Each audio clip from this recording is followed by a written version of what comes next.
I'm going to regret this throughout the week.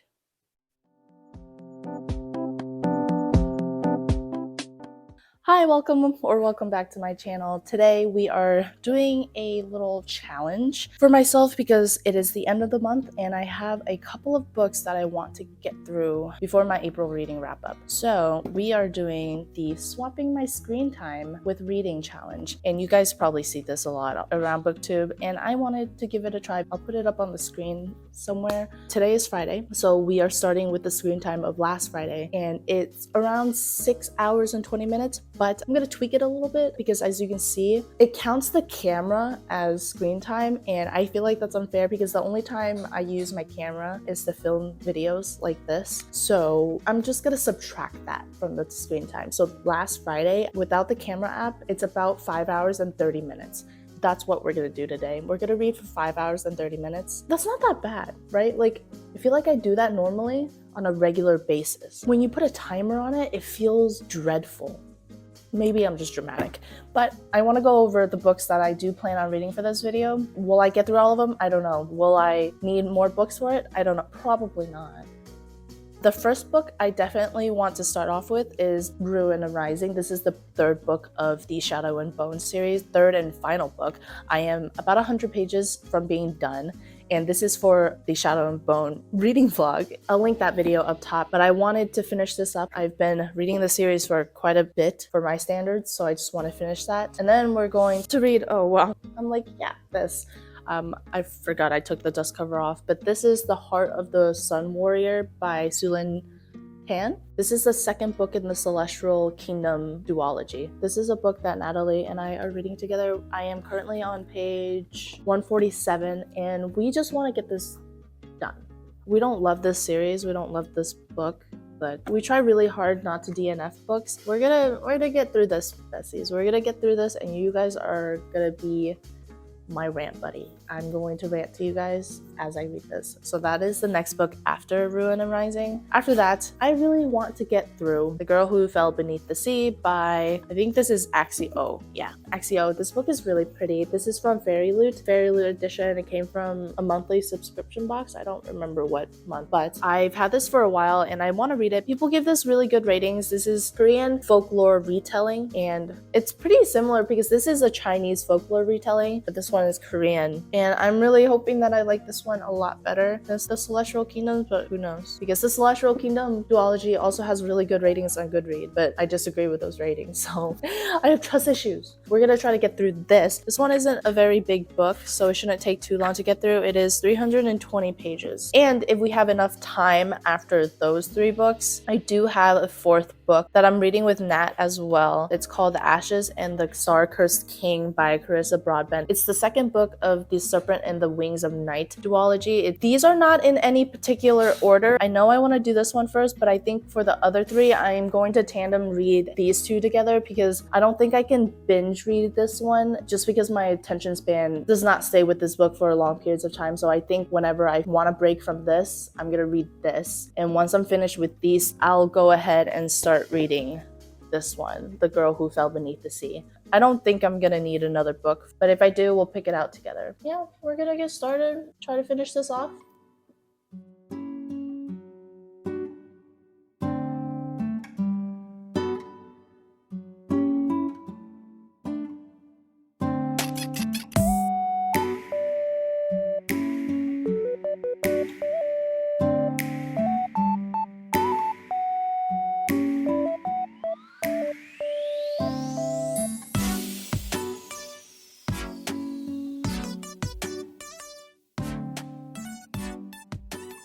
Okay, so I just finished Ruin and Rising. That is book 1 for this video, and I am currently at 3 hours and 42 seconds left. I started off at 5:29, I believe, so I still have a good bit. I think I'm gonna pick up Carissa Broadbent's book. If you want my thoughts on the Shadow and Bone series, I will link it up above, whichever way.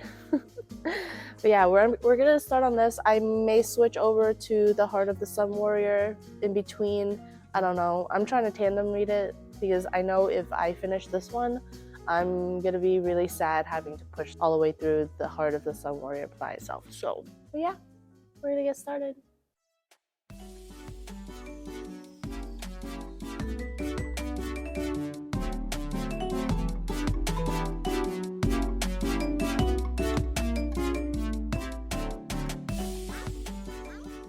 Good morning. I failed yesterday's reading time. Yep. First day, failed. To be fair though, I was falling asleep and I feel like I was gonna have to reread everything that I read already just because I didn't digest all of that. So I stopped the timer. I think I'm about an hour and 58 minutes, around there somewhere. So I did get a good portion of it done. I finished Ruin and Rising, and I also read about 100 pages of The Ashes and the Star-Cursed King. I think that's the title of it. Because I didn't finish that yesterday, I'm going to add it to today's. Because today's isn't that long. I think today's is about 2 hours and 30 to 40 minutes, so it's not that bad. I'll add it on. I'm about to make breakfast, but after breakfast, I think I'm going to pick this one up. But eventually, I think today we're going to start on this one. I know I said I wasn't going to read this one until I was done with those two, but I think I'm getting too ahead of Natalie on those two if I keep doing that for this challenge. So I need to pace myself because we are reading those together. So I'm going to pick this one up after maybe an hour or two of this one. But yeah, that is my update. I will come back once I either have something to say or something. I don't know.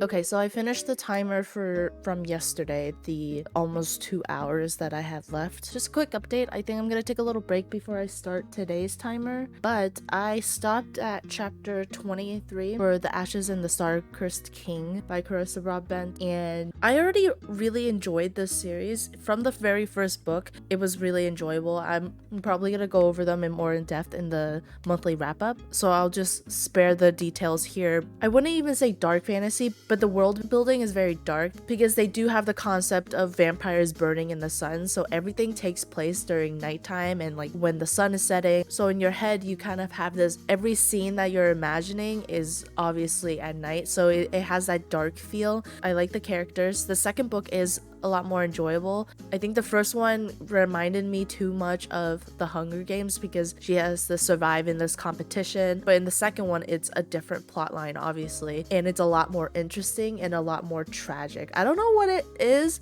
I think when it comes to tragic and sad plot lines, it makes me feel more invested in the character because I guess I enjoy a character when things aren't just handed to them perfectly. So there's that. I'm enjoying the second one. I'm on page 194 for chapter 23. But yeah, it's really interesting. If you guys haven't read it, I would highly recommend. I gave the first book a 4, and I think I'm probably gonna end up giving the second book a higher rating if it stays on the right track and doesn't turn for the worse. But there's that. And then for Heart of the Sun Warrior, I stopped at 229, chapter 22. I will say I'm enjoying this a little more than the first book. The first book just really was not that good. I gave the first one a 2, and I felt like that was a little generous.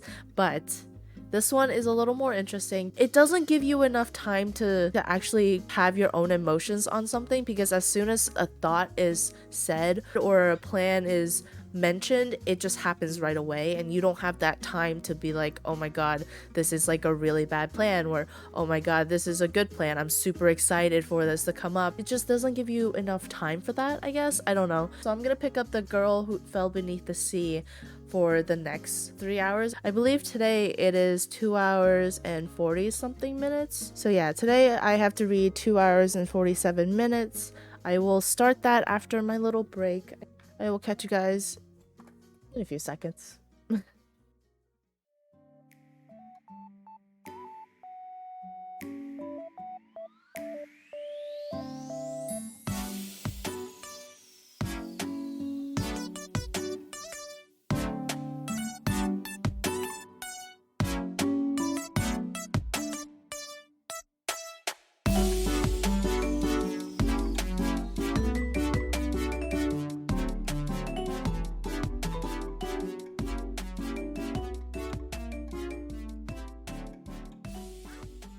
My eye is starting to annoy me so much, but it looks like it's getting better, so gotta stay positive.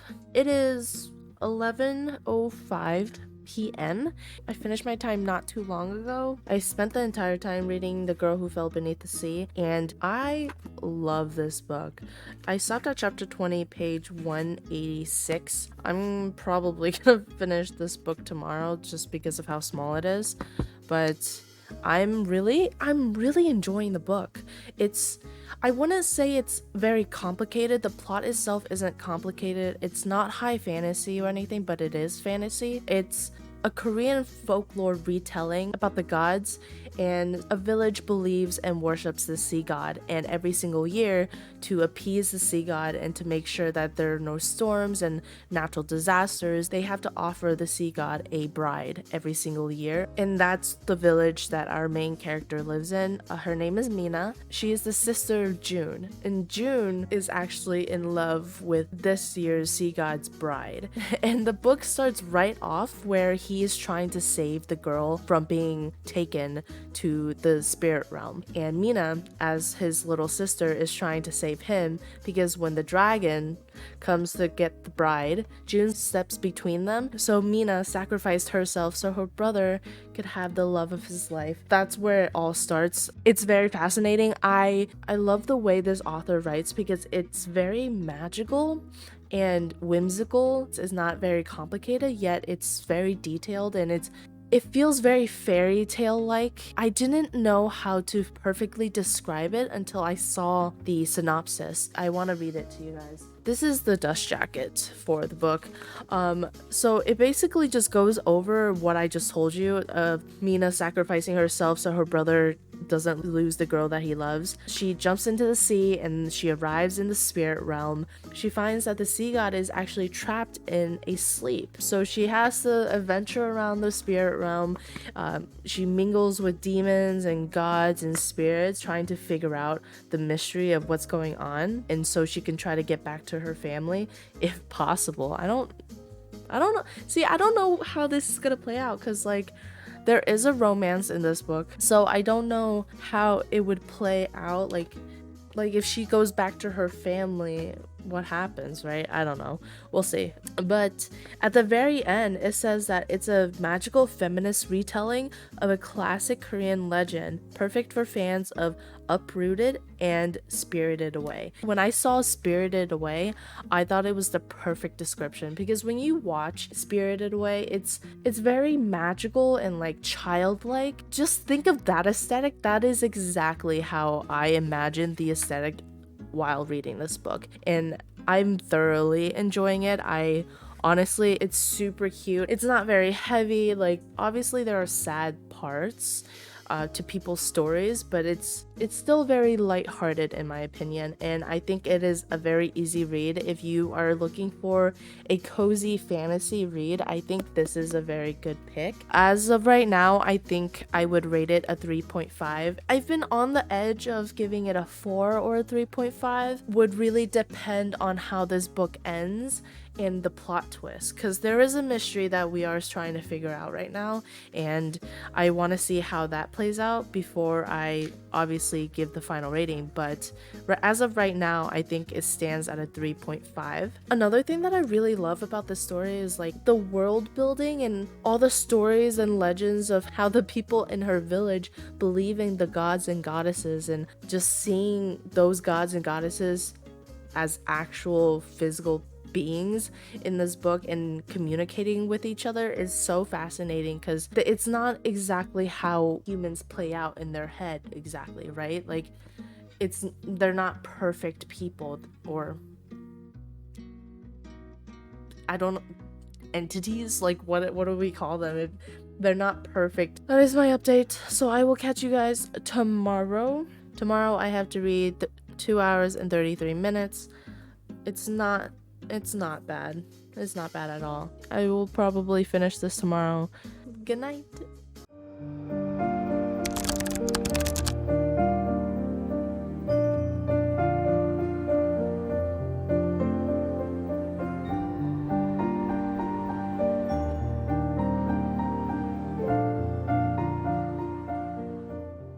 Oh god, look at that.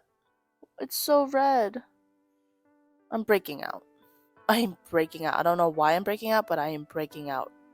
Anyways, okay, I was not planning on doing an update until I finished my time for today, which is like 2 hours and 30 minutes. But I got a point into the book where something happens and it almost brought me to tears. Like happy tears, not sad tears.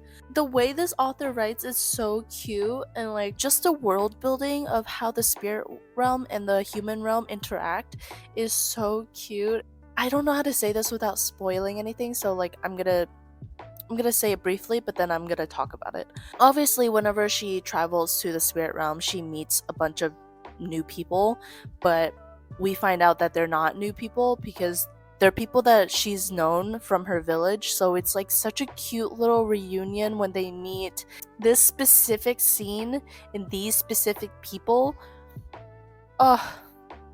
it made me like almost cry just because like the love is so cute. I can't. Okay, so skip to the timestamp on the screen right now if you don't want to be spoiled for it, because I am about to go off. The specific scene that I'm talking about is when Dai gets injured because he was trying to help Mina fight the sea snake that attacked her. And whenever she goes to visit Dai after the fight and he's recovering, he talks about how much he loves Mickey, the little baby, and he was talking about like, oh, she's my great-granddaughter and my wife would be so mad if I left her.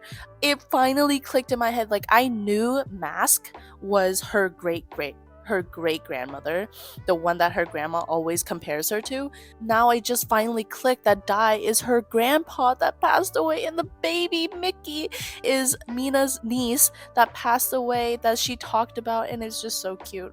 It like almost brought me to tears how happy and like wholesome that scene was. That's all I wanted to talk about. I still have 2 hours and 14 minutes. I will probably try to just get that all done in one go, so I will see you guys after I am finished.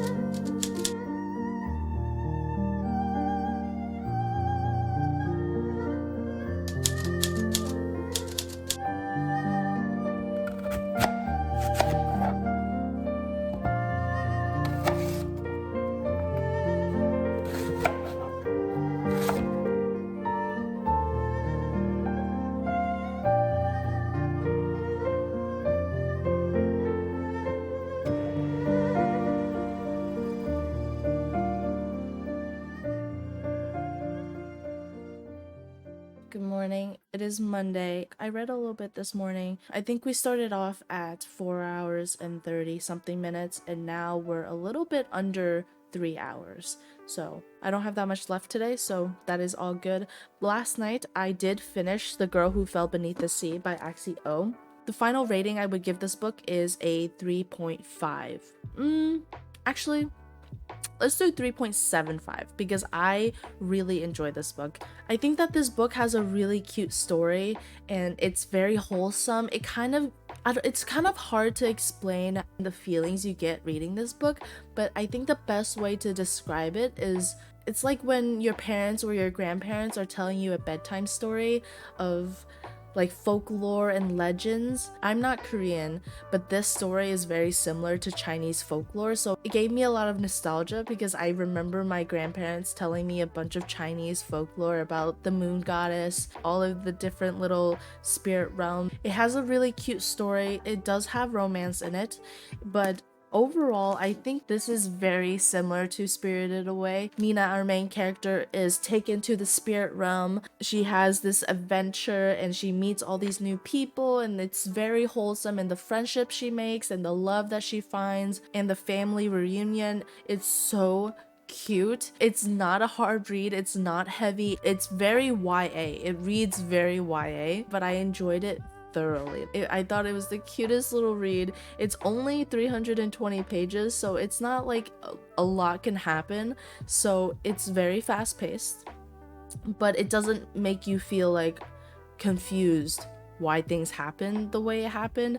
But like I said, again, it's very YA, so it's not very in-depth with the information given. It is what it is. It's surface level, but then also it's pretty deep at the same time. It's kind of like Spirited Away in that sense, where it seems very surface level and very childish, but if you really wanted to pull the deeper meanings, you could. If you want a cozy fantasy read, I really highly recommend The Girl Who Fell Beneath the Sea by Axio. I really enjoyed this book. This is everything that I was looking for the Daughter of the Moon Goddess. And I was really expecting it to be magical and whimsical like this book, but it wasn't. Highly recommend. After I finished that, I picked up The Ashes and The Star-Cursed King by Carissa Broadbent. I had about 25 to 30 minutes left last night when I picked this up, so I didn't read a whole lot. I read about 25 pages, I think. And then this morning I woke up and read a little more. There isn't much I can say about this book just because it is the second book of a series, and if I say too much, it obviously spoils the first one if you haven't read it. I will say that the first one is very much Hunger Games with vampires and gods and goddesses and a lot of world building in between, and you meet these characters. But the second one, I enjoy the plot more than I did for the first one, because this one you actually go and dive deep into the mysteries of Araya's life, the main character. You kind of find out like her secrets that she didn't know she had, her dad's secrets, and her kingdom secrets overall. It's really interesting. I'm really excited for things to unfold. I'm somewhere near 300. I don't know the exact page number, so I'm almost halfway through the book. I'm really enjoying it. I don't remember the last update I had on the Moon Goddess. I will say that I don't hate it. I am enjoying it better than the first one. I do want to preface that I do think it is the writing style. I just don't think her writing is for me for this series. The second one, I will say the plot is a little more interesting and it intrigues me more than it did for the first one. That is everything. I will catch you guys whenever I finish today's reading time.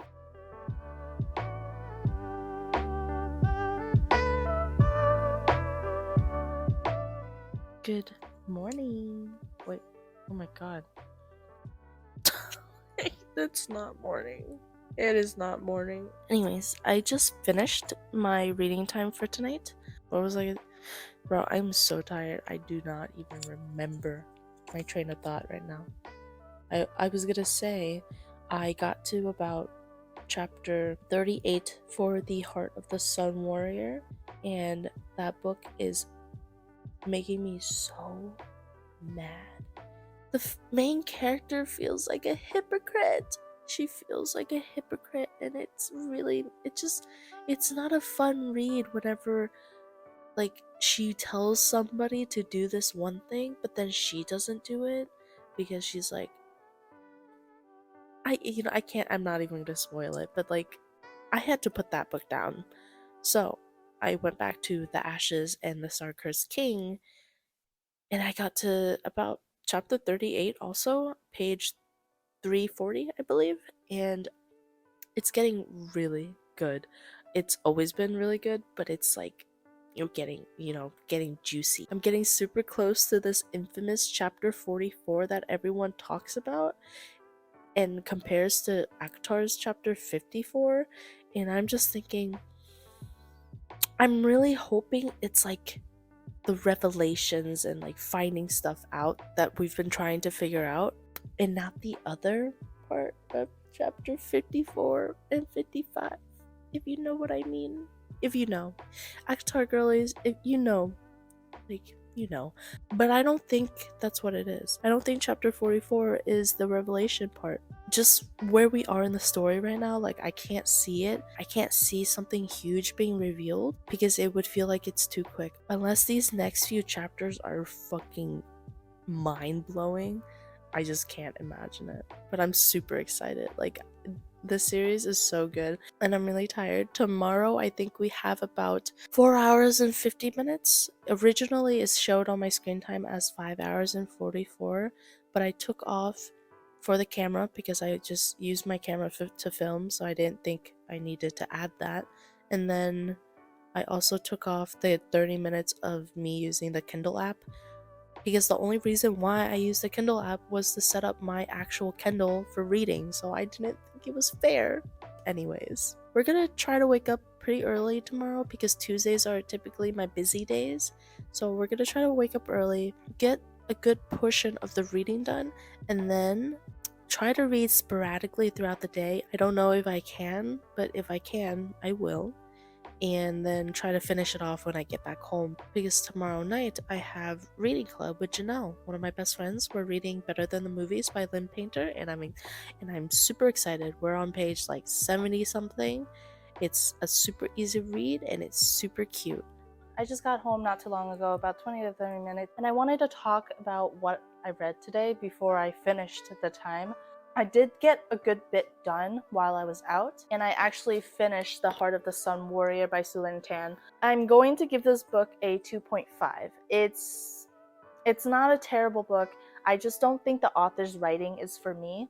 If you like really fast-paced writing, you probably will enjoy this book. It's just a little too fast for me, and ultimately it kind of just felt too surface level. There's no interpretation, there's no history on the characters, there's no deeper meaning on anything. It's just very surface level to me, and because of that I didn't feel any type of attachment or like emotional connection with the characters. I didn't hate this book. This one was better than the first one. I gave the first one a 2-star, but the ending is a little irritating to me. She did end up with the person that I thought was endgame, but that wasn't even, like important to me.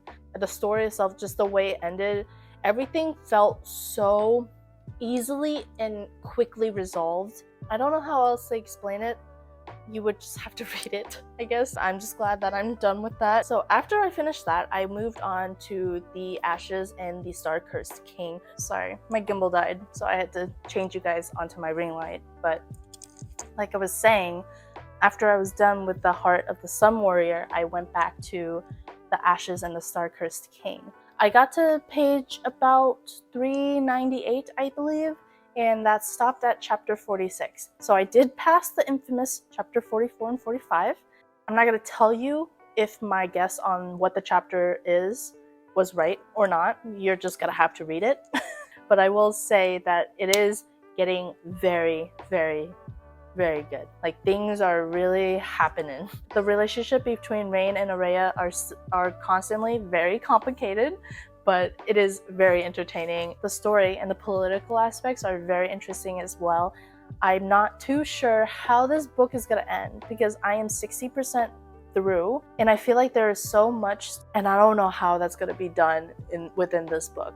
Going back to this video itself, I did read a good bit today, so I have about an hour and 30 minutes left, and I think I'm going to pick up A Silent Voice. This is the 3rd volume. I really hope it doesn't get sad in this volume. I know it's a sad manga, but I'm hoping this one is not where it starts because I just want something cute and lighthearted before I jump right back into fantasy. If you guys don't know what A Silent Voice is, it's about these two teenagers. They met when they were younger in elementary school. The girl transferred to his school when they were younger. She's deaf, and he bullied her so badly that she had to transfer to another school. He was constantly guilt-ridden because of how bad he bullied her. It's not funny. Like, I'm laughing, but it's not funny. Like, don't bully people. He found her and he apologized, and she has always been super nice. Even as a little kid, she's always so nice, and she continues to be super kind even when they're older now. I think they're 17, and he's caught off guard, obviously.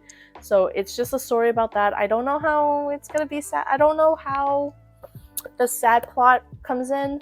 After I'm done with that, I'm gonna go back to The Ashes in this. It is such a long title. It's like The Ashes and the Star-Cursed King. The Ashes and the Star-Cursed King. Like, it's not that long, but it's long. And I'm gonna start calling it, like with ACTAR, it has acronyms. So I'm gonna start calling this book Task. That's what it would be. Task.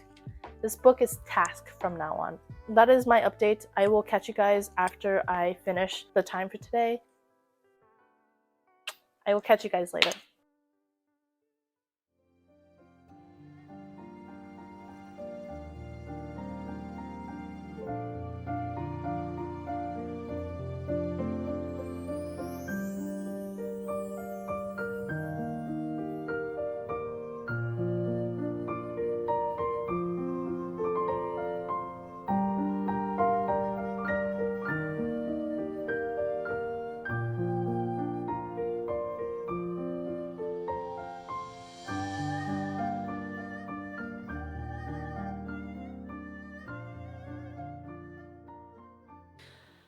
I am so mad at myself.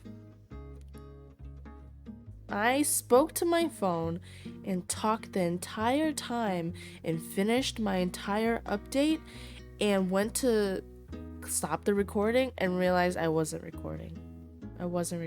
We're gonna try this again. Hopefully I say everything I want to say, but I'm really tired, so I might forget.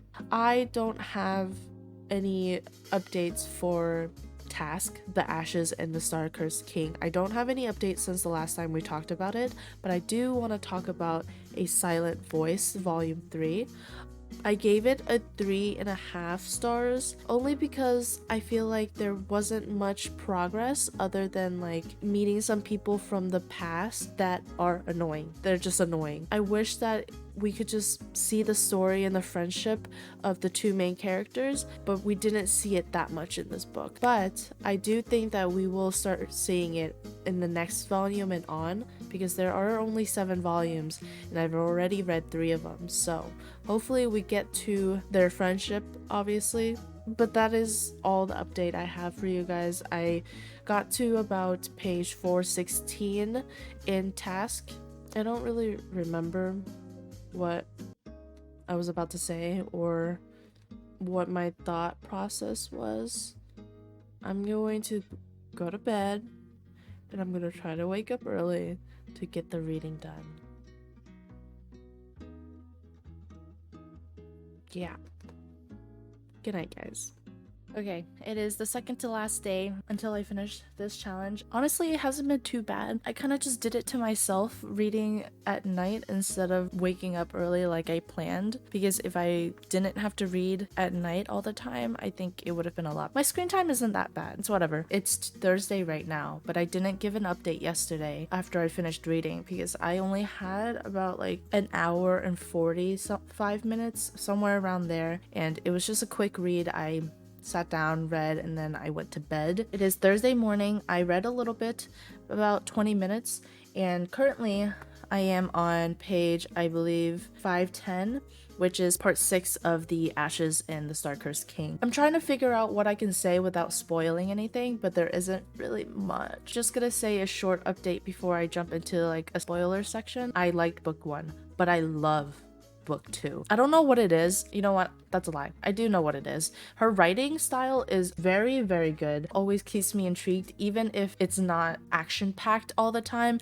There's always information, and I only have like 150 pages left in this book. It is so good right now. Something just happened right before I stopped, and honestly, I didn't think it was gonna happen so quickly, but I am so intrigued to see what happens next. That's all I can say. I can't even, like, that is all I can say. So if you don't want any spoilers, please skip to this timestamp and I'll catch you guys in a second. Obviously, the big thing about book 2 was Araya finding out that her mom is some type of sorceress for this god, the goddess of unknown, which is the blood also that they're looking for. Why do I have a feeling that, like, Araya is the blood? Like, they did some type of magic? Because I don't know if the sorceress Alana isn't her mom, but like they did some type of magic with Vincent in the past with the goddess's blood, and they made Araya. Like, right? Is that too crazy? Is that a little too crazy? I don't know. Maybe I'm thinking way too outside of the box and too extreme. I have a feeling that we're about to get a lot of information dump in a really good way, and I'm so excited. That is my update. I have 2 hours and 38 minutes to read today. I already read, oh, I guess I only read 13 minutes because I still have 2 hours and 25 minutes left. I might finish this book today. If I do, we can pick out one of my May TBRs. That is it. So I will catch you guys in the next update.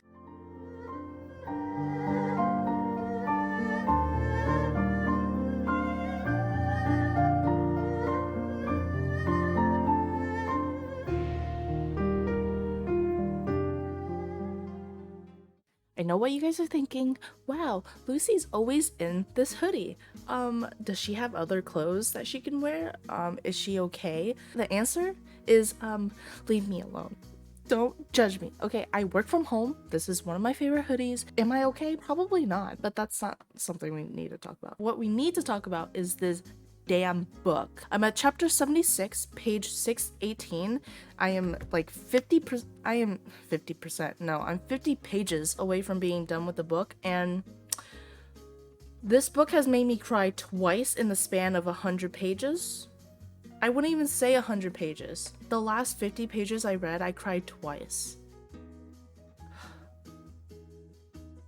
Also, my theory that I gave you guys in the last update, well, it was answered almost immediately when I started reading today, and I'm not gonna say if I was wrong or right, but things are getting really chaotic in this book, and in the best ways possible. I am really enjoying it's so action-packed and really enjoying the entirety of it.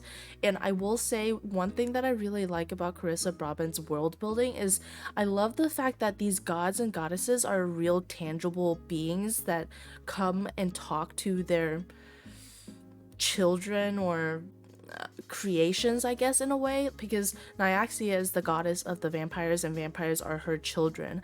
And I just love, from starting even in book 1, the fact that the goddess is tangible and comes and speaks to her children. I don't know, super interesting, a super interesting concept. There's nothing else I can say without spoiling, so I'm not gonna say anything. I don't think I'm going to finish the book tonight. I'm gonna leave the last 50 pages for tomorrow.